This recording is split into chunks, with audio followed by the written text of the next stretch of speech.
24 देख रहे सारे दर्शकों का स्वागत है। मैं हरप्रीत कौर से बुलेटिन की शुरुआत करते हैं हेडलाइंस के नाल। देश विच अणएलानी एमरजेंसी ਦੀਆਂ ਚਰਚਾਵਾਂ ਤੇਜ਼। ਪ੍ਰਧਾਨ ਮੰਤਰੀ ਨਰਿੰਦਰ ਮੋਦੀ ਖਿਲਾਫ ਵਾਰਾਣਸੀ ਤੋਂ ਉਮੀਦਵਾਰ ਤੇਜ ਬਹਾਦਰ ਦੇ ਨਾਮਜ਼ਦਗੀ ਪੱਤਰ ਰੱਦ। ਤੇਜ ਬਹਾਦਰ ਨੇ ਇਲੈਕਸ਼ਨ ਕਮਿਸ਼ਨ ਤੇ ਮੋਦੀ ਸਰਕਾਰ ਦੇ ਇਸ਼ਾਰਿਆਂ ਤੇ ਕੰਮ ਕਰਨ ਦੇ ਲਗਾਏ ਦੋਸ਼। ਬਾਦਲਾਂ ਨੂੰ ਹਰਾਉਣ ਲਈ ਟਕਸਾਲੀਆਂ ਤੋਂ ਬਾਅਦ ਸਿੱਖ ਜਥੇਬੰਦੀਆਂ ਵੀ ਨਿਤਰੀਆਂ। ਭਾਈ ਧਿਆਨ ਸਿੰਘ ਮੰਡ ਨੇ ਬਾਦਲਾਂ ਖਿਲਾਫ ਪੈਦਲ ਮਾਰਚ ਕਰਨ ਦਾ ਕੀਤਾ ਐਲਾਨ। ਚੋਣਾਂ ਲੜਨ ਤੋਂ ਰੋਕ ਲਾਉਣ ਦੀ ਵੀ ਕੀਤੀ ਮੰਗ। ਪੰਜਾਬ ਦੇ ਆਮ ਆਦਮੀ ਕੋਲ ਖਾਣ ਲਈ 23 ਕਿਲੋ ਦਾਣੇ ਤੱਕ ਨਹੀਂ, ਪਰ ਬਾਦਲ ਦੀ ਨੂੰ ਹਰਸਿਮਰਤ ਕੋਲ 23 ਕਿਲੋ ਗਹਿਣੇ। ਆਮ ਆਦਮੀ ਪਾਰਟੀ ਦੇ ਪ੍ਰਧਾਨ ਭਗਵੰਤ ਮਾਨ ਦੇ ਹਰਸਿਮਰਤ ਕੌਰ ਬਾਦਲ ਦੇ ਤਿੱਖੇ ਨਿਸ਼ਾਨੇ। ਕਿਹਾ ਪੰਜਾਬ ਨੂੰ ਲੁੱਟ ਕੇ ਖਾ ਲਿਆ ਬਾਦਲਾਂ ਨੇ। ਪੰਜਾਬ ਤੇ ਹਰਿਆਣਾ ਹਾਈ ਕੋਰਟ ਨੇ ਸੌਦਾ ਸਾਧ ਗੁਰਮੀਤ ਰਾਮ ਰਹੀਮ ਤੇ ਹਨੀਪ੍ਰੀਤ ਦੀ ਜ਼ਮਾਨਤ ਅਰਜ਼ੀ ਕੀਤੀ ਖਾਰਜ। ਸਾਧ ਤੇ ਉਸ ਦੀ ਮੂੰਹ ਬੋਲੀ ਧੀ ਹਨੀਪ੍ਰੀਤ ਨੇ ਡੇਰੇ ਵਿੱਚ ਇੱਕ ਵਿਆਹ ਸਮਾਗਮ ਵਿੱਚ ਸ਼ਾਮਲ ਹੋਣ ਲਈ ਕੀਤੀ ਸੀ ਅਪੀਲ। ਤੇ ਸਿਆਟਲ ਵਿਖੇ ਦੇਖ ਤੇ ਕਮਿਊਨਿਟੀ ਕਿਚਨ ਤੇ ਯੂਨਾਈਟਿਡ ਸਿੱਖ ਜਥੇਬੰਦੀ ਨੇ ਸਾਂਝੇ ਤੌਰ ਤੇ ਲੋੜਵੰਦਾਂ ਨੂੰ ਲੰਗਰ ਛਕਾਉਣ ਲਈ ਫੂਡ ਟਰੱਕ ਦਾ ਕੀਤਾ ਉਦਘਾਟਨ।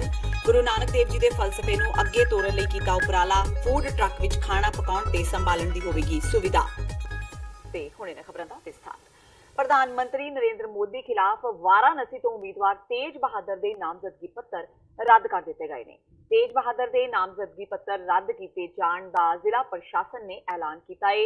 ਇਸ ਤੋਂ ਪਹਿਲਾਂ BSF ਤੋਂ ਬਰਖਾਸਤ ਜਵਾਨ ਤੇਜ ਬਹਾਦਰ ਨੇ ਚੋਣ ਕਮਿਸ਼ਨ ਵੱਲੋਂ ਮਿਲੇ ਨੋਟਿਸ ਤੇ ਮੀਡੀਆ ਦੇ ਸਾਹਮਣੇ ਆਪਣੀ ਗੱਲ ਰੱਖੀ ਸੀ। ਮੀਡੀਆ ਨਾਲ ਆਪਣੀ ਗੱਲ ਕਰਦਿਆਂ ਤੇਜ ਬਹਾਦਰ ਨੇ ਦੋਸ਼ ਲਗਾਇਆ ਸੀ ਕਿ ਚੋਣ ਅਧਿਕਾਰੀ ਸਰਕਾਰ ਦੇ ਦਬਾਅ ਹੇਠ ਕੰਮ ਕਰ ਰਹੇ ਨੇ। ਨਾਮਜ਼ਦਗੀ ਪੱਤਰ ਰੱਦ ਹੋਣ ਤੋਂ ਬਾਅਦ ਉਹਨਾਂ ਕਿਹਾ ਕਿ ਜਦੋਂ ਤੋਂ ਸਮਾਜਵਾਦੀ ਪਾਰਟੀ ਨੇ ਉਹਨਾਂ ਨੂੰ ਪ੍ਰਧਾਨ ਮੰਤਰੀ ਮੋਦੀ ਖਿਲਾਫ ਆਪਣਾ ਉਮੀਦਵਾਰ ਬਣਾਇਆ ਏ, ਉਦੋਂ ਤੋਂ ਭਾਜਪਾ ਆਗੂਆਂ ਦੀ ਚਿੰਤਾ ਵੱਧ ਗਈ ਹੈ। ਪੱਤਰਕਾਰਾਂ ਨੇ ਜਦੋਂ 200 ਪੱਤਰਾਂ ਬਾਰੇ ਉਹਨਾਂ ਨੂੰ ਵੱਖ-ਵੱਖ ਸੂਚਨਾ ਦੇਣ ਤੇ ਸਵਾਲ ਪੁੱਛਿਆ ਤਾਂ ਤੇਜ ਬਹਾਦਰ ਨੇ ਕਿਹਾ ਕਿ ਜੇ ਉਹਨਾਂ ਦੇ ਫਾਰਮ ਵਿੱਚ ਕਮੀ ਹੁੰਦੀ ਤਾਂ ਚੋਣ ਅਧਿਕਾਰੀ ਨੂੰ ਉਸ ਸਮੇਂ ਦੱਸਣਾ ਚਾਹੀਦਾ ਸੀ। ਜਿਸ ਦਸਤਾਵੇਜ਼ ਦੀ ਘਾਟ ਹੁੰਦੀ ਉਸ ਨੂੰ ਪੂਰਾ ਕੀਤਾ ਜਾਂਦਾ। ਤੇਜ ਬਹਾਦਰ ਦਾ ਦੋਸ਼ ਹੈ ਕਿ ਉਹਨਾਂ ਨੂੰ ਪਰੇਸ਼ਾਨ ਕਰਨ ਤੇ ਚੋਣ ਲੜਨ ਤੋਂ रोकने ਲਈ ਹੀ ਅਜਿਹਾ ਕੀਤਾ ਜਾ ਰਿਹਾ है। हमारे कहा गया है कि जो आपसे एविडेंस मांगे गए थे वो आप पेश नहीं कर पाए, जबकि हमारे से जो एविडेंस मांगे गए थे वो शाम को 6:15 पे मांगे गए थे। हमने कहा कि मैं कोई अडानी अंबानी नहीं हूँ जो चार्टर प्लेन लेके दिल्ली चुनाव आयोग में जाऊंगा और एविडेंस लेके आऊंगा, लेकिन फिर भी हमने कोशिश किया और हमारे एविडेंस भी आ गए। उसके बावजूद भी कैंसिल कर दिया, कहा कि नहीं 11 बजे से पहले आपके एविडेंस नहीं आए।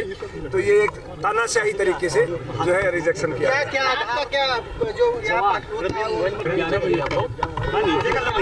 तो डीएम साहब से पूछो, इससे साफ जाहिर है कि डीएम साहब के ऊपर कितना दबाव डाला गया है। वो जल्दीबाजी के अंदर कैलकुलेशन मिस्टेक करे जाए, वो दबाव में है, सारा दबाव डाला जा रहा है। क्या फूट जाएंगे?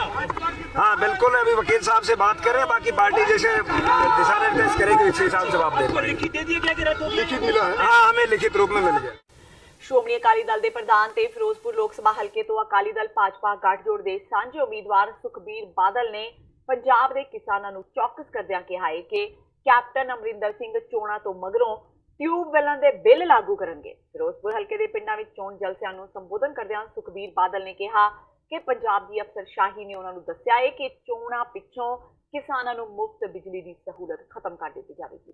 ਸੁਖਬੀਰ ਬਾਦਲ ਨੇ ਕਿਹਾ ਕਿ ਭਾਵੇਂ ਕੈਪਟਨ ਅਮਰਿੰਦਰ ਸਿੰਘ ਸਹੁੰ ਵੀ ਖਾਵੇ ਉਸ ਤੇ ਯਕੀਨ ਨਾ ਕਰਿਓ, ਕਿਉਂਕਿ ਪਹਿਲਾਂ ਵੀ ਕੈਪਟਨ ਨੇ ਝੂਠੀ ਸਹੁੰ ਖਾ ਕੇ ਸਰਕਾਰ ਬਣਾਈ ਹੈ। ਸੁਖਬੀਰ ਨੇ ਕਿਹਾ ਕਿ ਰੈਲੀਆਂ ਵਿੱਚ ਹੋ ਰਹੇ ਇਕੱਠ ਤੋਂ ਸਾਫ਼ ਪਤਾ ਲੱਗਦਾ ਹੈ ਕਿ ਪਾਰਟੀ ਵਰਕਰਾਂ ਵਿੱਚ ਇਸ ਵਾਰ ਭਾਰੀ ਉਤਸ਼ਾਹ ਹੈ। ਸੁਖਬੀਰ ਬਾਦਲ ਨੇ ਆਪਣੇ ਆਪ ਨੂੰ ਸਿੱਧਾ ਸਾਦਾ ਦੇਸੀ ਬੰਦਾ ਦੱਸਿਆ, ਕਿਹਾ ਕਿ ਉਹ ਜੋ ਕਹਿੰਦੇ ਨੇ ਕਰਕੇ ਦਿਖਾਉਂਦੇ ਨੇ। ਇਸ ਤੋਂ ਇਲਾਵਾ ਸੁਖਬੀਰ ਨੇ ਆਮ ਆਦਮੀ ਪਾਰਟੀ ਤੇ ਵੀ ਨਿਸ਼ਾਨੇ ਲਏ। ਹਾਲਾਂਕਿ ਪੱਤਰਕਾਰਾਂ ਨਾਲ ਗੱਲ ਕਰਨ ਤੋਂ ਸੁਖਬੀਰ ਬਾਦਲ ਨੇ ਇਹ ਕਹਿ ਕੇ ਇਨਕਾਰ ਕਰ ਦਿੱਤਾ ਕਿ ਉਹਨਾਂ ਦਾ ਗਲਾ ਖਰਾਬ ਹੈ ਤੇ ਉਹ ਬਾਈਟ ਨਹੀਂ ਦੇ ਸਕਦੇ। ਉਧਰ ਸੁਖਬੀਰ ਬਾਦਲ ਨੂੰ ਹਰਾਉਣ ਲਈ ਟਕਸਾਲੀਆਂ ਤੋਂ ਬਾਅਦ ਸਿੱਖ ਜਥੇਬੰਦੀਆਂ ਵੀ ਨਿੱਤਰ ਆਈਆਂ ਨੇ। ਫਿਰੋਜ਼ਪੁਰ ਪੁੱਜੇ ਭਾਈ ਧਿਆਨ ਸਿੰਘ ਮੰਡ ਨੇ ਸੁਖਬੀਰ ਬਾਦਲ ਤੇ ਨਿਸ਼ਾਨਾ ਵਿੰਦਿਆਂ ਕਿਹਾ ਕਿ ਸੁਖਬੀਰ ਨੇ ਸ਼੍ਰੀ ਗੁਰੂ ਗ੍ਰੰਥ ਸਾਹਿਬ ਜੀ ਦੀ ਬੇਅਦਬੀ ਕਰਵਾਈ ਸੀ, ਜਦਕਿ ਕਿਸੇ ਵੀ ਸਰਕਾਰ ਨੇ ਉਸ ਵਿਰੁੱਧ ਕਾਰਵਾਈ ਨਹੀਂ ਕੀਤੀ। ਭਾਈ ਮੰਡ ਨੇ ਕਿਹਾ ਕਿ ਉਹ ਬਰਗਾੜੀ ਕਾਂਡ ਦੇ ਦੋਸ਼ੀਆਂ ਨੂੰ ਸਜ਼ਾ ਦਿਵਾਉਣ ਲਈ 5 ਮਈ ਨੂੰ ਕੋਟ ਕਪੂਰਾ ਤੋਂ ਦਮਦਮਾ ਸਾਹਿਬ ਵਾਸਤੇ ਇੱਕ ਮਾਰਚ ਕੱਢਣਗੇ। ਧਿਆਨ ਸਿੰਘ ਮੰਡ ਨੇ ਕਿਹਾ ਕਿ ਉਹ ਇਲੈਕਸ਼ਨ ਕਮਿਸ਼ਨ ਤੋਂ ਮੰਗ ਕਰਦੇ ਨੇ ਕਿ ਕਮਿਸ਼ਨ ਪ੍ਰਕਾਸ਼ ਸਿੰਘ ਬਾਦਲ, ਸੁਖਬੀਰ ਬਾਦਲ, ਹਰਸਿਮਰਤ ਬਾਦਲ ਤੇ ਚੋਣ ਲੜਨ ਤੇ ਰੋਕ ਲਗਾ ਦੇਵੇ। ਮੰਡ ਨੇ ਕਿਹਾ ਕਿ ਇਸ ਪਰਿਵਾਰ ਨੇ ਸ਼੍ਰੀ ਗੁਰੂ ਗ੍ਰੰਥ ਸਾਹਿਬ ਜੀ ਦੀ ਬੇਅਦਬੀ ਕਰਵਾਈ ਹੈ ਤੇ ਇਸ ਕਾਰਨ ਪੰਜਾਬ ਵਿੱਚ ਇੱਕ ਵਾਰ ਫਿਰ ਮਾਹੌਲ ਖਰਾਬ ਹੋ ਸਕਦਾ ਹੈ। ਜਿਹੜੀ ਸਰਕਾਰ ਦੇ ਸਮੇਂ ਗੁਰੂ ਗ੍ਰੰਥ ਸਾਹਿਬ ਦੀ ਬੇਅਦਬੀ ਹੋਈ, ਉਹ ਸਰਕਾਰ ਦੇ ਉਸ ਪਾਰਟੀ ਦੇ ਲੋਕ ਅੱਜ ਫਿਰ ਅਗਲਾ ਰਾਜ ਲੈਣ ਵਾਸਤੇ ਇਲੈਕਸ਼ਨਾਂ ਦੇ ਵਿੱਚ ਉਹ ਚੋਣ ਲੜ ਰਹੇ ਨੇ। ਦੂਸਰੇ ਪਾਸੇ ਜਿਹੜੀ ਉਹਨਾਂ ਤੋਂ ਬਾਅਦ ਸਰਕਾਰ ਬਣੀ ਉਹਨੇ ਮਿਲੀ ਭੁਗਤ ਦੇ ਨਾਲ ਹਮੇਸ਼ਾ ਸਾਥ ਨਿਭਾਇਆ। ਅਗਰ ਬਰਗਾੜੀ ਮੋਰਚਾ ਨਾ ਲੱਗਦਾ ਤੇ ਜੋ ਸਭ ਕੁਝ ਲੋਕਾਂ ਦੇ ਸਾਹਮਣੇ ਆਇਆ, ਸ਼ਾਇਦ ਇਹ ਪਰਦੇ ਦੀ ਬੁੱਕਲ ਦੇ ਵਿੱਚ ਸਾਰਾ ਕੁਝ ਦਫਨ ਹੋ ਜਾਂਦਾ। ਸੋ ਅਸੀਂ ਨਹੀਂ ਚਾਹੁੰਦੇ ਕਿਸੇ ਵੀ ਕੀਮਤ ਤੇ ਕਿ ਜਿਨ੍ਹਾਂ ਨੇ ਗੁਰੂ ਗ੍ਰੰਥ ਸਾਹਿਬ ਦੀ ਬੇਅਦਬੀ ਕੀਤੀ ਤੇ ਕਰਾਈ ਹੋਵੇ ਜਾਂ ਉਹਨਾਂ ਦਾ ਸਾਥ ਦਿੱਤਾ ਹੋਵੇ, ਅੱਜ ਫਿਰ ਉਹ ਲੋਕਾਂ ਦੇ ਵਿੱਚ ਜਾ ਕੇ ਫਿਰ ਪਾਵਰ ਲੈਣ ਵਾਸਤੇ ਉਹ ਵੋਟ ਮੰਗਣ। ਅਸੀਂ ਉਹਨਾਂ ਦਾ ਪਹਿਲਾਂ ਵੀ ਵਿਰੋਧ ਕੀਤਾ ਹੈ, ਅਸੀਂ ਅੱਜ ਵੀ ਕਰ ਰਹੇ ਹਾਂ ਤੇ 5 ਤਰੀਕ ਤੋਂ ਪਹਿਲਾਂ ਸਾਡਾ ਜਿਹੜਾ ਮਾਰਚ ਆ ਸ਼ਾਂਤਮਈ ਢੰਗ ਦੇ ਨਾਲ ਉਹ ਕੋਟਕਪੂਰੇ ਤੋਂ ਸ਼ੁਰੂ ਹੋਊਗਾ। ਦਮਦਮਾ ਸਾਹਿਬ ਦੀ ਧਰਤੀ ਦੇ ਉੱਤੇ ਉਹਨੂੰ ਅਸੀਂ ਸਮਾਪਤ ਕਰਾਂਗੇ ਕਾਲੀਆਂ ਝੰਡੀਆਂ ਨਾਲ, ਪੂਰੇ ਅਮਨ ਸ਼ਾਂਤੀ ਦੇ ਨਾਲ। ਜਿਹੜੇ ਲੋਕ ਦੋਸ਼ੀਆਂ ਦੀ ਕਤਾਰ ਦੇ ਵਿੱਚ ਖੜੇ ਨੇ ਉਹਨਾਂ ਨੂੰ ਕੋਈ ਹੱਕ ਨਹੀਂ ਕਿ ਉਹ ਦੁਬਾਰਾ ਇਲੈਕਸ਼ਨ ਲੜਨ। ਅਸੀਂ ਇਲੈਕਸ਼ਨ ਕਮਿਸ਼ਨ ਨੂੰ ਵੀ ਇਹ ਕਹਾਂਗੇ ਕਿ ਉਹਨਾਂ ਦਾ ਪੂਰਾ ਨੋਟਿਸ ਲਿਆ ਜਾਵੇ, ਕਿਉਂਕਿ ਪੰਜਾਬ ਦਾ ਬਹੁਤ ਸ਼ਾਂਤਮਈ ਮਾਹੌਲ ਆ। ਅਸੀਂ ਇਹਨੂੰ ਸ਼ਾਂਤਮਈ ਰੱਖਣਾ ਚਾਹੁੰਦੇ ਆ। ਇਹ ਅੱਗੇ ਵੀ ਇਹਨਾਂ ਨੇ ਵਿਘਨ ਪਾਇਆ ਤੇ ਫਿਰ ਵੀ ਪਾਉਣਗੇ। ਇਸ ਕਰਕੇ ਇਲੈਕਸ਼ਨ ਕਮਿਸ਼ਨ ਨੂੰ ਵੀ ਜਿਹੜਾ ਇਹਦੇ ਤੇ ਐਕਸ਼ਨ ਲੈਣਾ ਚਾਹੀਦਾ। ਨੋ ਮੋਦੀ ਨੋ ਮੋਦੀ, ਇਹ ਕਹਿਣਾ ਹੈ ਸ਼੍ਰੋਮਣੀ ਅਕਾਲੀ ਦਲ ਅੰਮ੍ਰਿਤਸਰ ਦੇ ਪ੍ਰਧਾਨ ਸਿਮਰਨਜੀਤ ਸਿੰਘ ਮਾਨ ਦਾ। ਅੱਜ ਸੰਗਰੂਰ ਵਿੱਚ ਪੱਤਰਕਾਰਾਂ ਨਾਲ ਗੱਲਬਾਤ ਕਰਦਿਆਂ ਮਾਨ ਨੇ ਕਿਹਾ ਕਿ ਦੇਸ਼ ਦੀ ਜਨਤਾ ਮੋਦੀ ਨੂੰ ਮੁੜ ਪ੍ਰਧਾਨ ਮੰਤਰੀ ਬਣਿਆ ਨਹੀਂ ਦੇਖਣਾ ਚਾਹੁੰਦੀ ਤੇ ਇਸ ਵਾਰ ਜਨਤਾ ਉਹਨਾਂ ਦੇ ਵਿਰੁੱਧ ਵੋਟ ਕਰੇਗੀ। ਮਾਨ ਨੇ ਕਿਹਾ ਕਿ ਸਿਰਫ ਉਹਨਾਂ ਦੀ ਪਾਰਟੀ ਹੀ ਇੱਕ ਅਜਿਹੀ ਪਾਰਟੀ ਹੈ ਜੋ ਪੰਜਾਬ ਦੇ ਲੋਕਾਂ ਦੇ ਹਿੱਤਾਂ ਬਾਰੇ ਤੇ ਪੰਜਾਬ ਦੇ ਵਿਕਾਸ ਬਾਰੇ ਸੋਚਦੀ ਹੈ। ਬਾਕੀ ਪਾਰਟੀਆਂ ਵਿੱਚ ਤਾਂ ਸਿਰਫ ਆਪਣੀ ਜਿੱਤ ਨੂੰ ਲੈ ਕੇ ਹੋੜ ਲੱਗੀ ਹੋਈ ਹੈ। ਮਾਨ ਨੇ ਕਿਹਾ ਕਿ ਜੇ ਉਹਨਾਂ ਦੀ ਪਾਰਟੀ ਜਿੱਤਦੀ ਹੈ ਤਾਂ ਉਹ ਕੇਂਦਰ ਵਿੱਚ ਪੰਜਾਬ ਦੇ ਹਿੱਤਾਂ ਦੀ ਗੱਲ ਕਰਨ ਵਾਲੀ ਪਾਰਟੀ ਨੂੰ ਹੀ ਸਮਰਥਨ ਦੇਣਗੇ। ਹੁਣ ਜੇ ਤੁਸੀਂ ਇਹ ਟਕਸਾਲੀ ਤੇ ਬਾਦਲ ਦਲੀ ਇਹ ਕਹਿਣਗੇ ਕਿ ਅਸੀਂ ਜਿੱਤ ਕੇ ਮੋਦੀ ਨੂੰ ਪ੍ਰਾਈਮ ਮਿਨਿਸਟਰ ਦੇਖਣਾ ਚਾਹੁੰਦੇ ਹਾਂ ਤਾਂ ਲੋਕ ਨਹੀਂ ਚਾਹੁੰਦੇ, ਫਿਰ ਤੁਸੀਂ ਆਪ ਹੀ ਦੱਸ ਦਿਓ ਕਿ ਉਹ ਤਾਂ ਮਾਯੂਸ ਮਹਿਸੂਸ ਕਰਨਗੇ ਕਿ ਸਾਡੀ ਗੱਲ ਚੱਲ ਨਹੀਂ ਰਹੀ। ਅਸੀਂ ਕਹਿ ਰਹੇ ਹਾਂ ਕਿ ਮੋਦੀ ਪ੍ਰਾਈਮ ਮਿਨਿਸਟਰ ਬਣੇ, ਟਕਸਾਲੀ ਵੀ ਕਹਿ ਰਹੇ ਹੈ, ਬਾਦਲ ਦਲੀਏ ਵੀ ਕਹਿ ਰਹੇ ਹੈ, ਬੀਜੇਪੀ ਵੀ ਕਹਿ ਰਹੀ ਹੈ ਤੇ ਉਹਦਾ ਰਿਸਪੌਂਸ ਨਹੀਂ ਮਿਲ ਰਿਹਾ ਤੇ ਉਹ ਇਹ ਮਾਯੂਸ ਹੋ ਗਏ ਹੈ। ਸਿੱਧੀ ਗੱਲ ਹੈ। ਮੈਂ ਤਾਂ ਤੁਹਾਨੂੰ ਦੱਸਿਆ ਟਕਸਾਲੀਆਂ ਤੇ ਬਾਦਲ ਦਲੀਆਂ ਦੇ ਵੱਲ ਮੂੰਹ ਨਹੀਂ ਕੋਈ ਕਰ ਰਿਹਾ, ਕਿਉਂ ਕਰਕੇ ਉਹ ਕਹਿੰਦੇ ਆ ਅਸੀਂ ਮੋਦੀ ਨੂੰ ਪ੍ਰਾਈਮ ਮਿਨਿਸਟਰ ਦੇਖਣਾ ਚਾਹੁੰਦੇ ਹਾਂ। ਸਾਰੇ ਲੋਕ ਪੰਜਾਬ ਦੇ ਮੋਦੀ ਤੇ ਕਾਂਗਰਸ ਵੱਲ ਨਹੀਂ ਦੇਖਣਾ ਚਾਹੁੰਦੇ। ਹੁਣ ਦੁਬਾਰਾ ਮੈਨੂੰ ਪੁੱਛੀ ਜਾਓਗੇ ਫਿਰ ਮੈਂ ਕਹੀ ਜਾਊਂਗਾ ਉਹੀ ਕਿ ਮੋਦੀ ਮੋਦੀ ਨੋ ਨੋ, ਮੋਦੀ ਮੋਦੀ ਨੋ ਨੋ। ਮਾਨ ਸਾਹਿਬ, ਤੁਸੀਂ ਜਿੱਤ ਰਹੇ ਹੋ ਤਾਂ ਤੁਸੀਂ ਸੈਂਟਰ ਦੇ ਵਿੱਚ ਕਿਸ ਪਾਰਟੀ ਦਾ ਸਾਥ ਲੈ ਕੇ ਪੰਜਾਬ ਦੀ ਜਿਹੜੀ ਆਪਣੀ ਉਨਤੀ ਵਾਸਤੇ ਕੰਮ ਕਰੋਗੇ? ਜਿਹੜਾ ਪੰਜਾਬ ਦੇ ਲਈ ਜੰਗ ਦੇ ਖਿਲਾਫ ਹੋਊਗਾ, ਸਾਰਾ ਅਮਨ ਰੱਖੂਗਾ, ਉਹਦਾ ਅਸੀਂ ਪੇਸ਼ਕਸ਼ ਕਰਾਂਗੇ ਸਾਰਿਆਂ ਦੇ ਨਾਲ। ਤੇ ਜਿਹੜੀ ਪਾਰਟੀ ਸਾਨੂੰ ਸਪੋਰਟ ਕਰੂਗੀ ਹੁਣ ਵੀ ਪੰਜਾਬ ਦੇ ਵਿੱਚ ਉਹਨੂੰ ਅਸੀਂ ਸਪੋਰਟ ਕਰਾਂਗੇ। ਨਹੀਂ ਤਾਂ ਸਾਰੇ ਜਿੱਥੇ ਅਸੀਂ ਨਹੀਂ ਖੜੇ ਉੱਥੇ ਅਸੀਂ ਨੋਟਾ ਦਾ ਵੋਟ ਪਾਵਾਂਗੇ। ਜਿੱਥੇ ਅਸੀਂ ਸਿਰਫ ਬਠਿੰਡੇ ਤੇ ਖੜੇ ਹੈਗੇ ਆ ਸੰਗਰੂਰ 'ਚ। ਬਾਕੀ ਜੇ ਸਾਡੇ ਨਾਲ ਪਾਰਟੀ ਅੱਜ ਵੀ ਕੋਈ ਫੈਸਲਾ ਕਰੂਗੀ ਅਸੀਂ ਦੇਖਾਂਗੇ, ਨਹੀਂ ਤਾਂ ਸਾਡੀ ਪਾਰਟੀ ਨੋਟਾ ਦੇ ਉੱਤੇ ਵੋਟ ਪਾਊਗੀ। 1984 ਸਿੱਖ ਕਤਲੇਆਮ ਦੇ ਦੋਸ਼ੀਆਂ ਨੂੰ ਸਜ਼ਾ ਦਿਵਾਉਣ ਲਈ ਸਾਨੂੰ ਸਾਰਿਆਂ ਨੂੰ ਇਕਜੁੱਟ ਹੋਣਾ ਪਵੇਗਾ। ਕਿਧਰੇ ਅਜਿਹਾ ਨਾ ਹੋਵੇ ਕਿ ਸਾਰੇ ਦੋਸ਼ੀ ਇੱਕ ਕਰਕੇ ਬਰੀ ਹੋ ਜਾਣ। ਇਹਨਾਂ ਵਿਚਾਰਾਂ ਦਾ ਪ੍ਰਗਟਾਵਾ ਕੀਤਾ ਹੈ ਦਿੱਲੀ ਸਿੱਖ ਗੁਰਦੁਆਰਾ ਪ੍ਰਬੰਧਕ ਕਮੇਟੀ ਦੇ ਸਾਬਕਾ ਪ੍ਰਧਾਨ ਮਨਜੀਤ ਸਿੰਘ ਜੀਕੇ ਨੇ, ਜੋ ਅੱਜ ਸ਼੍ਰੀ ਹਰਿਮੰਦਰ ਸਾਹਿਬ ਨਤਮਸਤਕ ਹੋਣ ਪੁੱਜੇ ਸਨ। ਉਹਨਾਂ ਕਿਹਾ ਕਿ ਟਾਈਟਲਰ ਦੇ ਕੇਸ ਦੀ ਸੁਣਵਾਈ ਵੀ ਜਲਦੀ ਹੋਣ ਵਾਲੀ ਹੈ ਤੇ ਉਹਨਾਂ ਨੂੰ ਪੂਰਾ ਭਰੋਸਾ ਹੈ ਕਿ ਉਸ ਨੂੰ ਵੀ ਸਜ਼ਾ ਜ਼ਰੂਰ ਹੋਵੇਗੀ। ਨਾਲ ਹੀ ਉਹਨਾਂ ਪਰਮਜੀਤ ਸਿੰਘ ਸਰਨਾ ਤੇ ਵੀ ਕਈ ਸਵਾਲ ਚੁੱਕੇ। देखो, सज्जन कुमार अंदर गया, टाइटलर के खिलाफ मैं सबूतां समेत एक वीडियो क्लिप जारी की सी, स्ट्रिंग जारी की सी। ਉਹਦੇ ਉੱਤੇ ਟਾਈਟਲਰ ਨੇ ਮੇਰੇ ਤੇ ਮੁਕੱਦਮਾ ਦਰਜ ਕੀਤਾ। ਆਉਣ ਵਾਲੇ ਸਮੇਂ ਤੁਸੀਂ ਦੇਖੋਗੇ ਉਸੇ ਕੇਸ ਦੇ ਵਿੱਚ ਹੀ ਟਾਈਟਲਰ ਬੜੀ ਛੇਤੀ ਸਲਾਖਾਂ ਦੇ ਪਿੱਛੇ ਜਾਏਗਾ। ਔਰ ਇਸ ਤੋਂ ਇਲਾਵਾ ਜਿਹੜੇ ਹੋਰ ਛੋਟੇ-ਮੋਟੇ ਲੀਡਰ ਨੇ, ਅੱਜ ਜ਼ਮਾਨਤਾਂ ਮਿਲ ਗਈਆਂ, ਕੱਲ ਕਿਤੇ ਨਾ ਕਿਤੇ ਅਣਗਹਿਲੀ ਰਹਿ ਗਈ ਹੈ, ਉਹ ਜ਼ਮਾਨਤਾਂ ਨਹੀਂ ਮਿਲਣੀਆਂ ਚਾਹੀਦੀਆਂ ਸੀ। ਅਗਰ ਇੱਦਾਂ ਜਿਸ ਤਰੀਕੇ ਨਾਲ ਅਸੀਂ ਇਹ 35 ਸਾਲ ਲੜਾਈ ਲੜੀਏ, ਲੋਕੀ ਤੇ ਆਖਣ ਲੱਗ ਪਏ ਸੀ 84 ਭੁੱਲ ਜਾਓ। ਕੋਈ ਵਿਸ਼ਵਾਸ ਹੀ ਨਹੀਂ ਕਰਦਾ ਸੀਗਾ ਕਿ ਅਸੀਂ ਸੱਜਣ ਕੁਮਾਰ ਅੰਦਰ ਜਾਏਗਾ। ਲੇਕਿਨ ਜਿਸ ਤਰੀਕੇ ਨਾਲ ਅਸੀਂ ਇਹ 35 ਸਾਲ ਪੈਰਵਾਈ ਕੀਤੀ ਆ, ਸਾਡੇ 'ਤੇ ਇਲਜ਼ਾਮ ਲੱਗਦੇ ਰਹੇ ਕਿ ਅਸੀਂ ਸਿਆਸਤ ਕਰਦੇ ਹਾਂ। ਅਸੀਂ ਇਸ ਨੂੰ ਇਲੈਕਸ਼ਨ ਸਟੰਟ ਬਣਾਉਂਦੇ ਹਾਂ। ਜਿੱਦਣ ਨੀਂਹ ਪੱਥਰ ਰੱਖਦੇ ਹਾਂ ਅਸੀਂ 84 ਦੀ ਯਾਦਗਾਰ ਦਾ, ਸੱਚ ਦੀ ਕੰਧ ਦਾ, ਉਦੋਂ ਵੀ ਸਵਾਲ ਹੋਏ ਕਿ ਇਹਨਾਂ ਨੇ ਬਣਾਉਣਾ ਨਹੀਂ। ਅੱਜ ਸੱਚ ਦੀ ਕੰਧ ਤੁਹਾਡੇ ਸਾਹਮਣੇ ਬਣ ਕੇ ਤਿਆਰ ਹੈ।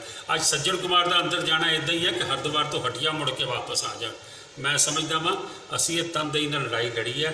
ਕਿਤੇ ਨਾ ਕਿਤੇ ਜੇ ਕੋਈ ਅਣਗਹਿਲੀ ਹੋਈ ਉਹ ਦੇਖਣੀ ਪੈਗੀ, ਨਹੀਂ ਤੇ ਇਹ ਵੀ ਹੋ ਸਕਦਾ ਕਿ ਸਾਰੇ ਬੰਦੇ ਨਾਲ ਛੁੱਟ ਜਾਣ। ਜਿਵੇਂ ਹਥੇਲੀ 'ਚ ਮੁੱਠੀ 'ਚੋਂ ਰੇਤ ਉਂਗਲਾਂ 'ਚੋਂ ਖਿਸਕ ਜਾਂਦੀ ਹੈ, ਇਸ ਤਰੀਕੇ ਨਾਲ 35 ਸਾਲ ਦੀ ਮਿਹਨਤ ਖੁਰਦ ਨਾ ਹੋ ਜਾਵੇ। ਇਸ ਤੇ ਕੌਮ ਨੂੰ ਇਕਜੁੱਟ ਹੋ ਕੇ ਸਿਆਸਤ ਤੋਂ ਪਰੇ ਹੋ ਕੇ ਜੋਰ ਲਾਣਾ। ਇਹ ਹੈ ਕਿ ਜਿਹੜੀ ਕਮੇਟੀ ਸਰਨਾ ਸਾਹਿਬ ਦੀ 12 ਸਾਲ ਰਹੀ ਹੈ, 450 ਬੰਦਾ ਓਵਰ ਇੰਪਲੋਇਡ ਹੈ। ਜਿਹੜੀ ਕਮੇਟੀ ਇਹ ਹੁਣ ਚੱਲ ਰਹੀ ਹੈ, ਇਸ ਤੋਂ ਪਹਿਲੇ ਮੈਂ ਚਲਾਈ ਹੈ, ਸਾਡੇ ਉੱਤੇ ਬਹੁਤ ਵੱਡੀ ਕਲੈਬਿਲਿਟੀ ਛੋੜ ਕੇ ਗਏ ਸੀ। ਔਰ ਜਿੱਥੇ ਸਾਨੂੰ 1300 ਬੰਦਾ ਚਾਹੀਦਾ ਹੋਵੇ ਸਟਾਫ ਦੇ ਵਿੱਚ, ਔਰ ਉੱਥੇ ਸਾਡੇ ਕੋਲ 1800 ਬੰਦਾ ਹੋਵੇ ਜਾਂ 1750 ਬੰਦਾ ਹੋਵੇ, ਕਿਵੇਂ ਕੰਮ ਚੱਲ ਸਕਦਾ? ਸੋ ਮੈਂ ਸਮਝਦਾ ਇਹ ਇੱਕ ਵੱਡੀ ਪ੍ਰੋਬਲਮ ਸਾਡੀ ਹੈਗੀ ਹੈ। ਇਸ ਤੋਂ ਇਲਾਵਾ ਹੋਰ ਜਿਹੜੀਆਂ ਦਿੱਕਤਾਂ ਨੇ ਉਹ ਕਾਫੀ ਹੱਦ ਤੱਕ ਹੱਲ ਹੋ ਰਹੀਆਂ ਨੇ। ਪੰਜਾਬ ਤੇ ਹਰਿਆਣਾ ਹਾਈ ਕੋਰਟ ਵੱਲੋਂ ਬੁੱਧਵਾਰ ਨੂੰ ਡੇਰਾ ਮੁਖੀ ਗੁਰਮੀਤ ਰਾਮ ਰਹੀਮ ਤੇ ਹਨੀਪ੍ਰੀਤ ਦੋਵਾਂ ਦੀ ਜ਼ਮਾਨਤ ਅਰਜ਼ੀ ਖਾਰਜ ਕਰ ਦਿੱਤੀ ਗਈ ਹੈ। ਡੇਰਾ ਮੁਖੀ ਦੀ ਜ਼ਮਾਨਤ ਅਰਜ਼ੀ ਤੇ ਫੈਸਲਾ ਸਵੇਰੇ ਹੀ ਆ ਗਿਆ ਸੀ, ਜਦਕਿ ਹਨੀਪ੍ਰੀਤ ਦੀ ਜ਼ਮਾਨਤ ਅਰਜ਼ੀ ਸੰਬੰਧੀ ਫੈਸਲਾ ਦੁਪਹਿਰੋਂ ਬਾਅਦ ਆਇਆ ਤੇ ਹਨੀਪ੍ਰੀਤ ਨੂੰ ਸੁਣਵਾਈ ਲਈ ਅਗਲੀ ਤਾਰੀਖ 9 ਮਈ ਦਿੱਤੀ ਗਈ ਹੈ। ਜ਼ਿਕਰਯੋਗ ਹੈ ਕਿ ਰਾਮ ਰਹੀਮ ਨੇ ਆਪਣੀ ਮੂੰਹ ਬੋਲੀ ਧੀ ਦੇ ਵਿਆਹ ਵਿੱਚ ਸ਼ਾਮਿਲ ਹੋਣ ਲਈ ਜ਼ਮਾਨਤ ਅਰਜ਼ੀ ਦਿੱਤੀ ਸੀ। ਗੁਰਮੀਤ 2 ਸਾਧਵੀਆਂ ਨਾਲ ਜਬਰ ਜਨਾਹ ਕਰਨ ਦੇ ਮਾਮਲੇ ਵਿੱਚ ਰੋਹਤਕ ਦੀ ਸੁਨਾਰੀਆ ਜੇਲ੍ਹ ਵਿੱਚ ਸਜ਼ਾ ਕੱਟ ਰਿਹਾ ਹੈ। ਗੁਰਮੀਤ ਰਾਮ ਰਹੀਮ ਨੇ ਹਾਈ ਕੋਰਟ ਵਿੱਚ ਅੰਤਰਿਮ ਜ਼ਮਾਨਤ ਲਈ ਪਟੀਸ਼ਨ ਦਾਇਰ ਕੀਤੀ ਸੀ ਕਿ ਡੇਰੇ ਵਿੱਚ ਉਸ ਦੀ ਇੱਕ ਮੂੰਹ ਬੋਲੀ ਧੀ ਦਾ ਵਿਆਹ ਹੈ, ਉਹ ਇਸ ਵਿਆਹ ਵਿੱਚ ਸ਼ਾਮਿਲ ਹੋਣਾ ਚਾਹੁੰਦਾ ਹੈ, ਇਸ ਲਈ ਉਸ ਨੂੰ ਜ਼ਮਾਨਤ ਦਿੱਤੀ ਜਾਵੇ। ਇਸ ਤੇ ਹਾਈ ਕੋਰਟ ਵਿੱਚ ਬੁੱਧਵਾਰ ਨੂੰ ਸੁਣਵਾਈ ਹੋਈ। ਮਾਮਲੇ ਵਿੱਚ ਐਡਵੋਕੇਟ ਮਹਿੰਦਰ ਜੋਸ਼ੀ ਨੇ ਕਿਹਾ ਕਿ ਡੇਰੇ ਵਿੱਚ ਹਾਰ ਪਹਿਨਾ ਕੇ ਵਿਆਹ ਹੁੰਦੇ ਨੇ, ਅਜਿਹੇ ਵਿੱਚ ਗੁਰਮੀਤ ਰਾਮ ਰਹੀਮ ਦੀ ਇਸ ਵਿਆਹ ਵਿੱਚ ਸ਼ਾਮਿਲ ਹੋਣ ਦੀ ਕੋਈ ਖਾਸ ਜ਼ਰੂਰਤ ਨਹੀਂ ਹੈ। That I remained associated with Dera for 25 years.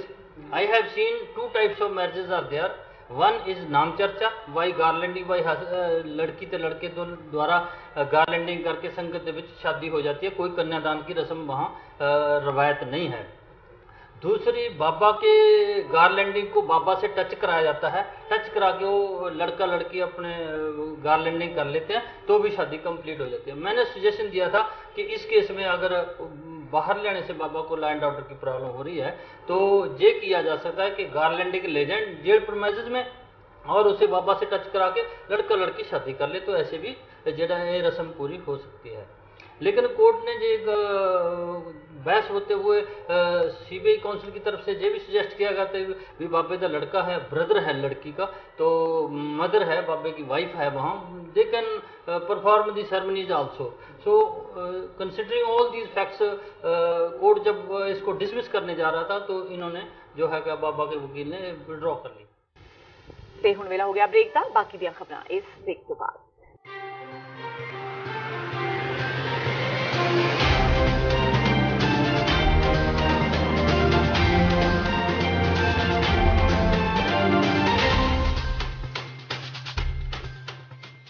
Gurdwara Singh Sabha of Washington cantt ਵੱਲੋਂ ਸਿਆਟਲ ਦੀਆਂ ਸਮੂਹ ਸਿੱਖ ਸੰਗਤਾਂ ਦੇ ਸਹਿਯੋਗ ਨਾਲ ਖਾਲਸਾ ਸਾਜਣਾ ਦਿਵਸ ਨੂੰ ਸਮਰਪਿਤ 12ਵਾਂ ਮਹਾਨ ਨਗਰ ਕੀਰਤਨ 4 ਮਈ 2019 ਦਿਨ ਸ਼ਨੀਵਾਰ ਨੂੰ ਸ਼ੋਵੇਅਰ ਸੈਂਟਰ ਕੈਂਟ ਵਿਖੇ ਕੱਢਿਆ ਜਾ ਰਿਹਾ ਹੈ। ਸ਼ੋਵੇਅਰ ਸੈਂਟਰ ਵਿਖੇ ਸਵੇਰ 9 ਵਜੇ ਤੋਂ ਦੁਪਹਿਰ ਤੱਕ ਕੀਰਤਨ ਦਰਬਾਰ ਸਜਾਏ ਜਾਣਗੇ, ਜਿਸ ਵਿੱਚ ਪੰਥ ਪ੍ਰਸਿੱਧ ਢਾਡੀ ਅਤੇ ਰਾਗੀ ਜਥੇ ਸ਼ਾਮਲ ਹੋਣਗੇ। ਖਾਲਿਸਤਾਨ ਅਫੇਅਰਸ ਸੈਂਟਰ ਦੇ ਸੰਚਾਲਕ ਡਾਕਟਰ ਅਮਰਜੀਤ ਸਿੰਘ ਅਤੇ ਹੋਰ ਸਥਾਨਕ ਸਿਆਸੀ ਆਗੂਆਂ ਵੱਲੋਂ ਸੰਗਤ ਨਾਲ ਵਿਚਾਰਾਂ ਦੀ ਸਾਂਝ ਪਾਈ ਜਾਵੇਗੀ। ਟੀਵੀ 84 ਵੱਲੋਂ ਇਸ ਸਮਾਗਮ ਦਾ ਲਾਈਵ ਟੈਲੀਕਾਸਟ ਕੀਤਾ ਜਾਵੇਗਾ। ਵਧੇਰੇ ਜਾਣਕਾਰੀ ਲਈ ਤੁਸੀਂ ਹੇਠ ਦਿੱਤੇ ਨੰਬਰ ਤੇ ਸੰਪਰਕ ਕਰ ਸਕਦੇ ਹੋ।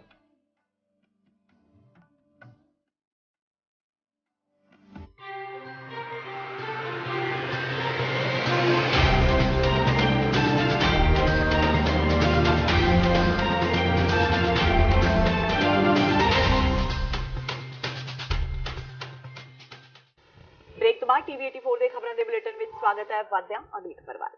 ਕਾਂਗਰਸੀ ਆਗੂ ਤੇ ਸੰਗਰੂਰ ਤੋਂ ਪਾਰਟੀ ਦੇ ਉਮੀਦਵਾਰ ਕੇਵਲ ਸਿੰਘ ਢਿੱਲੋਂ ਨੇ ਕਿਹਾ ਹੈ ਕਿ ਉਹਨਾਂ ਨੂੰ ਹਲਕੇ ਵਿੱਚੋਂ ਉਮੀਦ ਨਾਲੋਂ ਵੀ ਵੱਧ ਰਿਸਪਾਂਸ ਮਿਲ ਰਿਹਾ ਹੈ।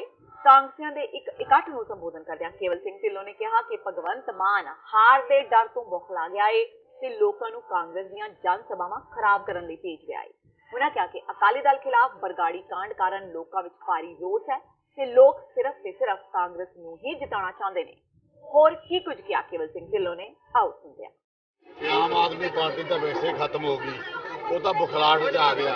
ਜਿਵੇਂ ਸਾਡਾ ਭਰਮਾ ਤੁਸੀਂ ਆਹ ਦੇਖਿਆ, ਐਡੀ ਵੱਡੀ ਮੀਟਿੰਗ ਹੋਈ ਆ, ਇਹ ਜਿਹੜੇ ਵਰਕਰ ਅਸੀਂ ਸੱਦੇ ਆ ਰੈਲੀ ਦੇ ਤੌਰ ਤੇ ਸਾਰੇ ਇਕੱਠੇ ਹੋ ਰਹੇ ਆ। ਭਗਵੰਤ ਮਾਨ ਬੁਖਲਾਹਟ 'ਚ ਆ ਕੇ ਕੱਲ ਮੈਂ ਦੇਖਿਆ ਇੱਕ ਜਗ੍ਹਾ ਇੱਕ ਦੋ ਆਦਮੀ ਨੂੰ ਸਪਾਂਸਰ ਕਰਕੇ ਕਿ ਜਾ ਕੇ ਉਹੀ ਰੌਲਾ ਪਾ, ਉਹਨੂੰ ਸ਼ਰਾਬੀ ਕਰਕੇ ਜਿਵੇਂ ਆਪ ਆ ਉਹੇ ਜਿਹੇ ਆਦਮੀ ਨੂੰ ਪਾ ਕੇ ਮੀਟਿੰਗ ਕਰਦਾ, ਬੁਖਲਾਹਟ 'ਚ ਆ ਗਿਆ। ਉਹਨੂੰ ਪਤਾ ਲੱਗ ਗਿਆ ਵੀ ਉਹ ਹਾਰ ਗਿਆ ਤੇ ਭਗਵੰਤ ਮਾਨ ਤਾਂ ਕਿਸੇ ਰੇਸ 'ਚ ਹੈ ਹੀ ਨਹੀਂ। ਜਿਹੜਾ ਢੀਂਡਸਾ ਉਹਨੂੰ ਲੋਕੀ ਮੂੰਹ ਨਹੀਂ ਲਾਉਂਦੇ, ਬਰਗਾੜੀ ਕਰਕੇ ਲੋਕਾਂ 'ਚ ਬਹੁਤ ਵੱਡਾ ਰੋਸ ਆ। ਸੋ ਜਿੰਨਾ ਸਾਨੂੰ ਲੋਕਾਂ ਦਾ ਇਕੱਠ, ਜਿੱਥੇ ਅਸੀਂ ਜਾ ਰਹੇ ਆ ਬਹੁਤ ਲੋਕਾਂ ਨੇ ਪਿਆਰ ਸਤਿਕਾਰ ਸਾਨੂੰ ਦੇ ਰਹੇ ਆ। ਅਸੀਂ ਮੇਰਾ ਖਿਆਲ ਜਿੰਨੀ ਦੋਨਾਂ ਨੂੰ ਵੋਟਾਂ ਪੈਣੀਆਂ ਉਦੋਂ ਜ਼ਿਆਦਾ ਵੋਟ ਤੁਸੀਂ ਦੇਖੋ ਜੀ। ਇਹ ਮੈਂ ਤਾਂ ਕਹਿੰਦਾ ਸ਼ਾਬਾਸ਼ ਜੋ ਬੀਬੀ ਜੀ ਨੇ ਕਿਹਾ, ਕੈਪਟਨ ਅਮਰਿੰਦਰ ਸਿੰਘ ਸਾਡੇ ਬੱਬਰ ਸ਼ੇਰ ਨੇ 8 ਲੱਖ ਕਿਸਾਨਾਂ ਦੇ 5000 ਕਰੋੜ ਤੋਂ ਜ਼ਿਆਦਾ ਕਰਜ਼ੇ ਮਾਫ ਕਰ ਚੁੱਕਿਆ। 6.5 ਲੱਖ ਨੌਜਵਾਨਾਂ ਨੂੰ ਸਿੱਧੇ ਤੇ ਸਿੱਧੇ ਤੌਰ ਤੇ ਰੁਜ਼ਗਾਰ ਮਿਲ ਚੁੱਕੀ ਆ। ਮੈਂ ਪਰਸੋਂ ਭਗਵੰਤ ਮਾਨ ਦੇ ਪਿੰਡ ਸਤੌਜ ਦੇ ਨਾਲ ਧਰਮਗੜ੍ਹ ਗਿਆ ਸੀ, ਉੱਥੇ ਮੈਨੂੰ ਲਾਈਨਮੈਨ ਮਿਲੇ। ਲਾਈਨਮੈਨ ਕਹਿੰਦੇ ਜੀ ਅਸੀਂ ਤੁਹਾਡਾ ਧੰਨਵਾਦ ਕਰਨਾ, ਕੈਪਟਨ ਸਾਹਿਬ ਨੂੰ ਧੰਨਵਾਦ ਕਰ ਦਿਓ। ਸਾਡੇ ਇਸ ਇਲਾਕੇ 'ਚੋਂ 2800 ਲਾਈਨਮੈਨਾਂ ਨੂੰ ਅਪਾਇੰਟਮੈਂਟ ਲੈਟਰ ਵੀ ਮਿਲ ਗਏ ਤੇ ਕੰਮ ਕਾਰ ਉਹਨੇ ਜੁਆਇਨ ਵੀ ਕਰ ਲਈ ਨਾ। ਆ ਤੁਸੀਂ ਦੇਖ ਲਓ ਜੀ, ਹਜ਼ਾਰਾਂ ਦਾ ਇਕੱਠ, ਸੈਂਕੜਿਆਂ ਦਾ ਇਕੱਠ, ਸਾਰਾ ਇੰਨਾਪੁਰ ਮਾਰਕੀਟ ਸਾਰੇ ਖੁਸ਼ ਆ। ਲੋਕਾਂ ਨੇ ਦੇਖ ਲਿਆ ਝਾੜੂ ਵਾਲਿਆਂ ਨੂੰ ਕਿ ਪੱਲੇ ਹੀ ਕੱਖ ਨਹੀਂ, ਇਹ ਤਾਂ ਝੂਠੇ ਆ। ਕਰੋੜਾਂ ਰੁਪਏ ਦਾ ਗਵਨ ਇਹਨਾਂ ਦੀ ਆਪਣੀ ਪਾਰਟੀ ਵਾਲੇ ਇਹਦੇ ਲਾ ਰਹੇ, ਜਿਹੜਾ ਫੋਰਨ ਫੰਡ ਆ ਬਾਹਰੋਂ ਪੈਸਾ ਆਇਆ, ਇਹਨੇ ਕੋਈ ਹਿਸਾਬ ਨਹੀਂ ਦਿੱਤਾ। ਪਰਮਿੰਦਰ ਸਿੰਘ ਢੀਂਡਸਾ ਦਾ ਵਿਚਾਰਾ ਧੱਕੇ ਨਾਲ ਲੜਾਇਆ, ਉਹ ਤਾਂ ਲੜਦਾ ਹੀ ਨਹੀਂ। ਉਹ ਤਾਂ ਕਹਿੰਦਾ ਆਪ ਹੀ ਕਹਿੰਦਾ ਮੈਂ ਚੌਥੇ ਨੰਬਰ ਤੇ ਆਉਣਾ। ਔਰ ਜੋ ਪਰਮਿੰਦਰ ਢੀਂਡਸਾ ਤੇ ਢੀਂਡਸਾ ਪਰਿਵਾਰ ਨੇ ਇੱਥੇ ਲੋਕੀ ਮੈਨੂੰ ਆਪ ਕਹਿੰਦੇ ਜੇ ਤਾਂ ਹੋਮੋਪੈਥੀ ਹੈ ਜੀ, ਇਹ ਤਾਂ ਕਿਸੇ ਦਾ ਕੰਮ ਹੀ ਨਹੀਂ ਕੀਤਾ। ਸੋ ਲੋਕੀ ਇਹ ਗੱਲ ਕਹਿੰਦੇ ਆ, ਅਸੀਂ ਤਾਂ ਹੁਣ ਮੈਂ ਉਹਦੇ ਬਾਰੇ ਕੀ ਕਹਿਣਾ। ਪੰਜਾਬ ਦੇ ਆਮ ਆਦਮੀ ਕੋਲ ਖਾਣ ਲਈ 23 ਕਿਲੋ ਦਾਣੇ ਤੱਕ ਨੇ, ਪਰ ਬਾਦਲ ਦੀ ਨੂੰ ਹਰਸਿਮਰਤ ਕੋਲ 23 ਕਿਲੋ ਗਹਿਣੇ ਨੇ। ਕਾਂਗਰਸੀ ਅਤੇ ਅਕਾਲੀ ਲੋਕਾਂ ਦੇ ਮਨਾਂ ਵਿੱਚੋਂ ਲੈ ਚੁੱਕੇ ਨੇ। ਇਹਨਾਂ ਸ਼ਬਦਾਂ ਦਾ ਪ੍ਰਗਟਾਵਾ ਸੰਗਰੂਰ ਤੋਂ ਮੈਂਬਰ ਪਾਰਲੀਮੈਂਟ ਦੇ ਉਮੀਦਵਾਰ ਭਗਵੰਤ ਮਾਨ ਨੇ ਪੱਤਰਕਾਰਾਂ ਨਾਲ ਗੱਲਬਾਤ ਕਰਦਿਆਂ ਕੀਤਾ। ਭਗਵੰਤ ਮਾਨ ਬੁੱਧਵਾਰ ਨੂੰ ਫਰੀਦਕੋਟ ਤੋਂ ਲੋਕ ਸਭਾ ਉਮੀਦਵਾਰ ਪ੍ਰੋਫੈਸਰ ਸਾਧੂ ਸਿੰਘ ਦੇ ਚੋਣ ਦਫ਼ਤਰ ਦਾ ਉਦਘਾਟਨ ਕਰਨ ਪਹੁੰਚੇ ਸਨ। ਭਗਵੰਤ ਮਾਨ ਨੇ ਇੱਕ ਸਵਾਲ ਦਾ ਜਵਾਬ ਦਿੰਦਿਆਂ ਕਿਹਾ ਕਿ ਝਾੜੂ ਚੱਲ ਰਿਹਾ ਏ, ਜੋ ਲੋਕ ਆਮ ਆਦਮੀ ਪਾਰਟੀ ਵਿੱਚ ਕੁਰਸੀ ਦੀ ਲਾਲਸਾ ਕਰਕੇ ਆਏ ਸਨ ਉਹ ਆਪ ਹੀ ਬਾਹਰ ਜਾ ਰਹੇ ਨੇ। ਉਹਨਾਂ ਭਾਜਪਾ ਆਗੂ ਸ਼ਵੇਤ ਮਲਿਕ ਨੂੰ ਨਸੀਹਤ ਦਿੰਦਿਆਂ ਕਿਹਾ ਕਿ ਉਹ ਆਪਣਾ ਕਮਲ ਦਾ ਫੁੱਲ ਸੰਭਾਲ ਲੈਣ ਜੋ ਕਿ ਬਿਖਰ ਰਿਹਾ ਏ। ਕੈਪਟਨ ਸਰਕਾਰ ਤੋਂ ਸਵਾਲ ਪੁੱਛਦਿਆਂ ਉਹਨਾਂ ਕਿਹਾ ਕਿ ਸਰਕਾਰ ਕੋਲ ਕਰੋੜਾਂ ਦਾ ਬਜਟ ਹੈ, ਪਰ ਫਿਰ ਵੀ ਪੰਜਾਬ ਦਾ ਵਿਕਾਸ ਕਿਉਂ ਨਹੀਂ ਕਰਵਾਇਆ ਗਿਆ। ਬਾਦਲ ਪਰਿਵਾਰ ਤੇ ਨਿਸ਼ਾਨਾ ਲਗਾਉਂਦਿਆਂ ਉਹਨਾਂ ਕਿਹਾ ਕਿ ਬਾਦਲਾਂ ਦਾ ਹਸ਼ਰ ਬਹੁਤ ਮਾੜਾ ਹੋ ਚੁੱਕਾ ਏ, ਜਿਸ ਕਰਕੇ ਨੰਨੀ ਛਾਂ ਨੂੰ ਬਠਿੰਡਾ ਦੇ ਲੋਕ ਭਜਾ ਰਹੇ ਨੇ ਤੇ ਪਿਛਲੇ 5 ਸਾਲਾਂ ਵਿੱਚ ਕੀਤੇ ਵਿਕਾਸ ਬਾਰੇ ਪੁੱਛ ਰਹੇ ਨੇ। ਪਾਰਟੀਆਂ ਜਿਹੜੀਆਂ ਨੇ ਉਹ ਲੋਕਾਂ ਦੇ ਦਿਲਾਂ ਚੋਂ ਲੈ ਗਈਆਂ। ਅਕਾਲੀ ਦਲ ਜਿਸ ਵੇਲੇ ਬਰਗਾੜੀ ਦੇ ਵਿੱਚ ਬੇਅਦਬੀ ਕਾਂਡ ਹੋਇਆ, ਉਸ ਤੋਂ ਬਾਅਦ ਕਿਸ ਤਰ੍ਹਾਂ ਦਾ ਸਾਰਿਆਂ ਨੂੰ ਪਤਾ ਤੁਸੀਂ ਕਿ ਜਾਂਚ ਨੂੰ ਰੋਕਿਆ ਗਿਆ। ਜਸਟਿਸ ਜੋਰਾ ਸਿੰਘ ਕਮਿਸ਼ਨ ਦੀ ਜਿਹੜੀ ਰਿਪੋਰਟ ਸੀ ਉਹਨੂੰ ਡਸਟਬਿਨ 'ਚ ਸੁੱਟ ਕੇ ਪਹਿਲਾਂ ਇਹਨਾਂ ਨੇ ਰੋਕਿਆ ਬਾਦਲਾਂ ਨੇ, ਫਿਰ ਕੈਪਟਨ ਸਾਹਿਬ ਨੇ ਜਸਟਿਸ ਰਣਜੀਤ ਸਿੰਘ ਦੀ ਰਿਪੋਰਟ ਨੂੰ ਵਿਧਾਨ ਸਭਾ ਦੇ ਪਟਲ ਤੇ ਰੱਖ ਕੇ ਉੱਥੇ ਬਹਿਸ ਕਰਾ ਕੇ ਕੁਝ ਨਹੀਂ ਉਹ ਤੋਂ ਅੱਗੇ ਕਾਰਵਾਈ ਕੀਤੀ। SIT ਬਣਾਈ। SIT ਨੇ ਜਦੋਂ ਕਿਸੇ ਅਫਸਰ ਨੇ ਕੁਮਰ ਵਿਜੇ ਪ੍ਰਤਾਪ ਨੇ ਪੈੜਾਂ ਲੱਭੀਆਂ ਜਿਹੜੀਆਂ ਕਿ ਬਾਦਲਾਂ ਦੇ ਘਰਾਂ ਨੂੰ ਜਾਂਦੀਆਂ ਸੀ ਤਾਂ ਉਸ ਅਫਸਰ ਦੀ ਬਦਲੀ ਕਰਾ ਦਿੱਤੀ ਗਈ। ਤੇ ਹੁਣ ਜਿਹੜੀ ਰਿਪੋਰਟ ਪੇਸ਼ ਕੀਤੀ ਹੈ, ਚਲਾਨ ਪੇਸ਼ ਕੀਤਾ, ਉਹਦੇ 'ਚ ਅਕਾਲੀ ਦਲ ਇਹ ਕਹਿ ਕੇ ਪ੍ਰਚਾਰ ਕਰ ਰਿਹਾ ਕਿ ਸਾਨੂੰ ਕਲੀਨ ਚਿੱਟ ਮਿਲ ਗਈ ਤੇ ਸਿੱਟ ਕਹਿ ਰਹੀ ਹੈ ਕਿ ਕਲੀਨ ਚਿੱਟ ਨਹੀਂ ਦਿੱਤੀ ਉਹਦੇ 'ਚ। ਪਰ ਉਹਦੇ 'ਚ ਸਰਕਾਰ ਦਾ ਜਿਹੜੀ ਉਸ ਵੇਲੇ ਸਰਕਾਰ ਸੀ ਉਹਦਾ ਕੋਈ ਜ਼ਿਕਰ ਨਹੀਂ ਕੀਤਾ ਗਿਆ। ਜਿਸ ਤੱਕ ਕਿ ਪਹਿਲਾਂ ਡਰ ਸੀ ਬੱਚੇ ਨੂੰ ਪੰਜਾਬ ਦੇ ਨੂੰ ਪਤਾ ਹੈ ਕਿ ਗੋਲੀ ਚਲਾਉਣ ਦੇ ਆਰਡਰ ਤੇ ਜਿਹੜਾ ਗੁਰੂ ਸਾਹਿਬ ਦੀ ਬੇਅਦਬੀ ਦਾ ਜ਼ਿੰਮੇਵਾਰ ਕੌਣ ਹੈ, ਸਿਰਫ ਕੈਪਟਨ ਸਾਹਿਬ ਨੂੰ ਨਹੀਂ ਪਤਾ, ਕਿਉਂਕਿ ਉਹ ਵਾਰ-ਵਾਰ ਜਾਂਚ ਕਰਾਉਂਦੇ ਨੇ, ਅਸਲ 'ਚ ਠੰਡੇ ਬਸਤੇ 'ਚ ਪਾਉਣਾ ਚਾਹੁੰਦੇ ਨੇ। ਤੇ ਪਰ ਠੀਕ ਹੈ, ਦਿੱਲੀ ਚੰਡੀਗੜ੍ਹ ਵਾਲੀਆਂ ਕਚਹਿਰੀਆਂ 'ਚ ਮਹਿੰਗੇ ਵਕੀਲ ਕਰ ਲੈਣਗੇ, ਇਹ ਗਵਾਹਾਂ ਨੂੰ ਮੁਕਰਾ ਲੈਣਗੇ, ਕੈਪਟਨ ਸਾਹਿਬ ਤੇ ਬਾਦਲ ਸਾਹਿਬ ਦੀ ਆਪਸ 'ਚ ਦੋਸਤੀ ਹੈ, ਕੇਸ ਕਮਜ਼ੋਰ ਕਰ ਲੈਣਗੇ, ਇੱਥੋਂ ਸ਼ਾਇਦ ਬਰੀ ਹੋ ਜਾਣ। ਪਰ ਜਿਹੜੀ 19 ਮਈ ਨੂੰ ਲੋਕਾਂ ਦੀ ਕਚਹਿਰੀ ਲੱਗੂਗੀ ਉਹਦੇ ਵਿੱਚ ਇਹਨਾਂ ਨੂੰ ਵਕੀਲ ਨਹੀਂ ਲੱਭਣਾ। ਸੋ ਲੋਕ ਜਿਹੜੇ ਨੇ ਆਪ ਝਾੜੂ ਵਾਲਾ ਬਟਨ ਦੱਬ ਕੇ ਇਹਨਾਂ ਨੂੰ ਦੋਸ਼ੀ ਗਰਦਾਨਣਗੇ। 23 ਮਈ ਨੂੰ ਇਹ ਫੈਸਲਾ ਲੋਕਾਂ ਦਾ ਆ ਜਾਊਗਾ। ਭਗਵੰਤ ਮਾਨ ਇਕਲੌਤੀ ਵਿਅਕਤੀ ਆਮ ਆਦਮੀ ਪਾਰਟੀ ਦੀ, ਉਹ ਵੀ ਆਉਣ ਵਾਲੀ ਸਮਾਂ 'ਚ ਡਿੱਗ ਪਊਗੀ। ਇਹ ਸ਼ਵੇਤ ਮਲਿਕ ਨੂੰ ਵੱਧ ਪਤਾ ਹੋਊ ਸ਼ਾਇਦ। ਉਹਨਾਂ ਨੂੰ ਕਹੋ ਤੁਸੀਂ ਆਪਣੇ 3 ਉਮੀਦਵਾਰ ਤਾਂ ਪੂਰੇ ਨਹੀਂ ਕੀਤੇ ਗਏ। ਇੱਕ ਫਿਲਮਾਂ ਵਾਲਾ ਲਿਆਂਦਾ, ਇੱਕ ਦਿੱਲੀ ਤੋਂ ਲਿਆਂਦਾ, ਠੀਕ ਹੈ ਨਾ, ਇੱਕ ਵਿਜੇ ਸਾਂਪਲਾ ਜਿਹੜਾ ਉਹ ਮੰਤਰੀ ਬਣਾ ਕੇ ਤੇ MP ਬਣਾ ਕੇ ਉਹਨੂੰ ਤੁਸੀਂ ਟਿਕਟ ਕੱਢ ਲਈ। ਉਹਨੂੰ ਕਹੋ ਤੁਸੀਂ ਆਪਣੇ ਕਮਲ ਦੇ ਫੁੱਲ ਨੂੰ ਸੰਭਾਲ ਲਓ, ਠੀਕ ਹੈ, ਸਾਡੇ ਝਾੜੂ ਦਾ ਫਿਕਰ ਨਾ ਕਰੋ। ਸ਼੍ਰੀ ਗੁਰੂ ਗ੍ਰੰਥ ਸਾਹਿਬ ਜੀ ਦੀ ਬੇਅਦਬੀ ਮਾਮਲੇ ਦੀ ਜਾਂਚ ਕਰ ਚੁੱਕੇ ਰਿਟਾਇਰਡ ਜਸਟਿਸ ਰਣਜੀਤ ਸਿੰਘ ਦੁਆਰਾ ਦਿੱਤੀ ਗਈ ਸ਼ਿਕਾਇਤ ਤੇ ਪੰਜਾਬ ਤੇ ਹਰਿਆਣਾ ਹਾਈ ਕੋਰਟ ਨੇ ਸਖਤੀ ਕਰਦਿਆਂ ਸੁਖਬੀਰ ਬਾਦਲ ਤੇ ਬਿਕਰਮਜੀਤ ਸਿੰਘ ਮਜੀਠੀਆ ਨੂੰ ਤਲਬ ਕਰ ਲਿਆ ਹੈ। ਹਾਈ ਕੋਰਟ ਨੇ 11 ਜੁਲਾਈ ਨੂੰ ਦੋਵਾਂ ਨੂੰ ਖੁਦ ਹਾਜ਼ਰ ਹੋ ਕੇ ਜਵਾਬ ਦਾਖਲ ਕਰਨ ਦੇ ਹੁਕਮ ਦਿੱਤੇ ਨੇ। ਕੇਸ ਦੀ ਸੁਣਵਾਈ ਸ਼ੁਰੂ ਹੁੰਦਿਆਂ ਹੀ ਹਾਈ ਕੋਰਟ ਨੇ ਪੁੱਛਿਆ ਕਿ ਦੋਵੇਂ ਪੇਸ਼ ਕਿਉਂ ਨਹੀਂ ਹੋਏ ਤਾਂ ਉਹਨਾਂ ਵੱਲੋਂ ਪੇਸ਼ ਹੋਏ ਸੀਨੀਅਰ ਵਕੀਲ RS ਚੀਮਾ ਨੇ ਕਿਹਾ ਕਿ ਇਹ ਇੱਕ ਸ਼ਿਕਾਇਤ ਤੇ ਸੁਣਵਾਈ ਦਾ ਮਾਮਲਾ ਹੈ ਤੇ ਇਸ ਵਿੱਚ ਦੋਵਾਂ ਦੇ ਪੇਸ਼ ਹੋਣ ਦੀ ਲੋੜ ਨਹੀਂ ਹੈ। ਉਂਝ ਵੀ ਅਜੇ ਤੱਕ ਸੁਖਬੀਰ ਬਾਦਲ ਨੂੰ ਨੋਟਿਸ ਨਹੀਂ ਮਿਲਿਆ। ਹਾਈ ਕੋਰਟ ਦੋਵਾਂ ਤੋਂ ਜਵਾਬ ਤਲਬ ਕਰਕੇ ਉਹਨਾਂ ਨੂੰ ਪੇਸ਼ ਹੋਣ ਤੋਂ ਛੋਟ ਦੇ ਸਕਦੀ ਹੈ। 3 ਵਾਰ ਚੱਲੀ ਸੁਣਵਾਈ ਮਗਰੋਂ ਹਾਈ ਕੋਰਟ ਨੇ ਦੋਵਾਂ ਨੂੰ ਪੇਸ਼ ਹੋਣ ਦੀ ਛੋਟ ਦਿੰਦਿਆਂ ਹੋਇਆਂ ਹੁਣ ਅਗਲੀ ਸੁਣਵਾਈ ਤੇ ਪੇਸ਼ ਹੋਣ ਦੇ ਹੁਕਮ ਦਿੱਤੇ ਨੇ, ਜੋ ਕਿ 11 ਜੁਲਾਈ ਹੈ। National highway authority of India ਨੇ ਸ਼੍ਰੀ ਹਰਮੰਦਰ ਸਾਹਿਬ ਨੂੰ ਆਪਣੀਆਂ ਸੜਕੀ ਸੰਕੇਤ ਤਖਤੀਆਂ ਤੇ ਸੁਨਹਿਰੀ ਮੰਦਰ ਲਿਖਣ ਲਈ ਮਾਫੀ ਮੰਗ ਲਈ ਹੈ। ਇਸ ਦੇ ਨਾਲ ਹੀ ਇਸ ਨੂੰ ਤੁਰੰਤ ਤਬਦੀਲ ਕਰਨ ਦਾ ਭਰੋਸਾ ਵੀ ਦਵਾਇਆ ਹੈ। National highway authority of India ਵੱਲੋਂ ਜਾਰੀ ਪੱਤਰ ਵਿੱਚ ਅਧਿਕਾਰੀਆਂ ਨੂੰ ਇਹ ਤਬਦੀਲੀ ਤੁਰੰਤ ਕਰਨ ਦਾ ਹੁਕਮ ਦਿੱਤਾ ਗਿਆ ਹੈ। ਦਰਅਸਲ ਇਹ ਮਾਮਲਾ ਸਾਹਮਣੇ ਆਉਣ ਮਗਰੋਂ ਸ਼੍ਰੋਮਣੀ ਗੁਰਦੁਆਰਾ ਪ੍ਰਬੰਧਕ ਕਮੇਟੀ ਨੇ ਇਸ ਦਾ ਸਖਤ ਨੋਟਿਸ ਲੈਂਦਿਆਂ ਅਥਾਰਟੀ, ਕੇਂਦਰ ਤੇ ਪੰਜਾਬ ਸਰਕਾਰ ਨੂੰ ਇਸ ਗਲਤੀ ਨੂੰ ਫੌਰੀ ਤੌਰ ਤੇ ਦੂਰ ਕਰਨ ਲਈ ਕਿਹਾ ਸੀ। ਇਸ ਮਗਰੋਂ national highway authority of India ਨੇ ਤੁਰੰਤ ਕਾਰਵਾਈ ਕੀਤੀ। ਪੱਤਰ ਵਿੱਚ ਕਿਹਾ ਗਿਆ ਹੈ ਕਿ ਗੋਲਡਨ ਟੈਂਪਲ ਦਾ ਹਿੰਦੀ ਤੇ ਪੰਜਾਬੀ ਵਿੱਚ ਇਨ-ਬਿਨ ਤਰਜਮਾ ਕਰਨ ਕਰਕੇ ਇਹ ਗਲਤੀ ਹੋਈ ਹੈ। ਬੇਸ਼ੱਕ ਸਰਕਾਰਾਂ ਵੱਡੇ ਦਾਅਵੇ ਕਰ ਰਹੀਆਂ ਨੇ ਕਿ ਕਿਸਾਨਾਂ ਨੂੰ ਮੰਡੀ ਵਿੱਚ ਰੁਲਣ ਨਹੀਂ ਦਿੱਤਾ ਜਾਵੇਗਾ, ਕਿਸੇ ਵੀ ਕਿਸਾਨ ਦੇ ਨਾਲ ਕੋਈ ਧੱਕੇਸ਼ਾਹੀ ਨਹੀਂ ਹੋਏਗੀ ਤੇ ਹਰ ਕਿਸਾਨ ਨੂੰ ਉਸਦੀ ਫਸਲ ਦਾ ਪੂਰਾ ਮੁੱਲ ਤੇ ਤੋਲ ਠੀਕ ਦਿੱਤਾ ਜਾਵੇਗਾ, ਪਰ ਇਸ ਦੇ ਬਾਵਜੂਦ ਜ਼ਿਲ੍ਹਾ ਫਤਿਹਗੜ੍ਹ ਸਾਹਿਬ ਦੇ ਹਲਕੇ ਅਮਲੋ ਮੰਡੀ ਵਿੱਚ ਆੜ੍ਹਤੀਆਂ ਵੱਲੋਂ ਪ੍ਰਬੰਧਕੀ ਅਹੁਦੇਦਾਰਾਂ ਦੀ ਮਿਲੀ ਭੁਗਤ ਨਾਲ ਕਿਸਾਨਾਂ ਨਾਲ ਧੱਕੇਸ਼ਾਹੀ ਦੇ ਮਾਮਲੇ ਸਾਹਮਣੇ ਆ ਰਹੇ ਨੇ।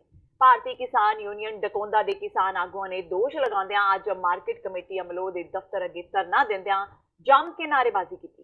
ਕਿਸਾਨ ਆਗੂਆਂ ਨੇ ਕਿਹਾ ਕਿ ਜੇਕਰ ਉਹਨਾਂ ਦੀਆਂ ਮੁਸ਼ਕਲਾਂ ਵੱਲ ਧਿਆਨ ਨਾ ਦਿੱਤਾ ਗਿਆ ਤਾਂ ਉਹਨਾਂ ਦੀ ਸ਼ਿਕਾਇਤ ਉੱਤੇ ਗੌਰ ਨਾ ਕੀਤਾ ਗਿਆ ਤਾਂ ਵੱਡਾ ਸੰਘਰਸ਼ ਉਲੀਕਣ ਲਈ ਉਹ ਮਜਬੂਰ ਹੋ ਜਾਣਗੇ।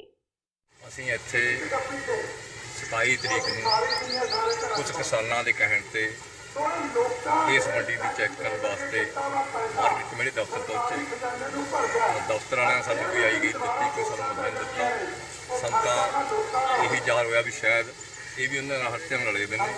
ਪਰ ਅਸੀਂ ਐਸਡੀਐਮ ਸਾਹਿਬ ਨਾਲ ਵੀ ਆਪਣਾ ਸੰਪਰਕ ਕਰਿਆ, ਤਹਿਸੀਲਦਾਰ ਸਾਹਿਬ ਵੀ ਉਹਨਾਂ ਵੱਲੋਂ ਭੇਜੇ ਵੀ ਆਏ, ਪਰ ਜਿਹੜਾ ਵੀ ਪ੍ਰਸ਼ਾਸਨ ਦਿੱਤਾ ਉਹਨਾਂ ਨੇ ਸਾਥ ਆੜ੍ਹਤੀਆਂ ਨਹੀਂ ਦਿੱਤਾ। ਆੜ੍ਹਤੀ ਵੀ ਸਾਨੂੰ ਇਕੱਠੇ ਹੋ ਕੇ ਇੱਕ ਪਾਸੇ ਸਾਨੂੰ ਇਹ ਚੈਲੰਜ ਕਰਨ ਲੱਗੇ ਵੀ ਤੁਸੀਂ ਕੌਣ ਹੁੰਦੇ ਹੋ ਮੰਡੀ ਦੇ ਵਿੱਚ ਵੜਨ ਵਾਲੇ, ਔਰ ਤੁਹਾਨੂੰ ਅਸੀਂ ਕਿਸੇ ਵੀ ਹਾਲਤ ਦੇ ਵਿੱਚ ਮੰਡੀ ਵਿੱਚ ਵੜਨ ਨਹੀਂ ਦੇਵਾਂਗੇ, ਔਰ ਨਾ ਹੀ ਕਿ ਅਸੀਂ ਆਪਣੀ ਚੈਕਿੰਗ ਕਰ ਦੇਵਾਂਗੇ।